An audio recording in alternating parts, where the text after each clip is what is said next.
mga Zuki! Meron na naman tayong i-unboxing! Yes! Ang sarap ng feeling talaga nagbubukas ng mga parcel. Diba? Lalo na kung hindi ikaw ang nagbabayad, diba? Ay mga Zuki, ito na nga! Diyos ko, sa hilig naman ng mga bata ngayon, ng mga kabataan teenager ngayon sa clamps, na tinatawag nila C-L-A-M-P, o in short, sa Tagalog, shock-shock. Diba? Pangtali, pang-ipit ng ng buhok. Ang laki nito mga Zuki. In fairness I'm not expecting it to be this big. My God, ang ganda.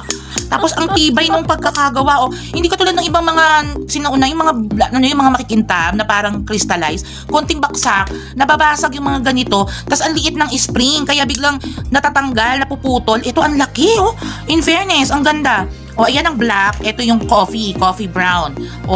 Nude lang mga pinipili kong kulay para kahit pwede hindi mahihirapang ipartner. Tapos, ang aesthetic ng design, di ba? Hindi nyo akalain pag ikinlip yung paganyan sa buhok nyo, Ang ganda. Ay, nako, sapong-sapo lahat yung buhok mo. Kahit anong gawin mong roll nyo dyan sa buhok mo dyan, sabay ipit. Yan, di ba? Ang ganda. Ang ganda-ganda, promise. Tapos, ito pa mga Zuki, ha? Check nyo yung basket. Tingnan nyo kung gaano kamura. Ewan ko na lang kung hindi mo bilhan yung lahat ng anak mo, kapitbahay mo, kumari mo, di ba, kaaway mo, para bati na kayo. Di ba? Ang ganda.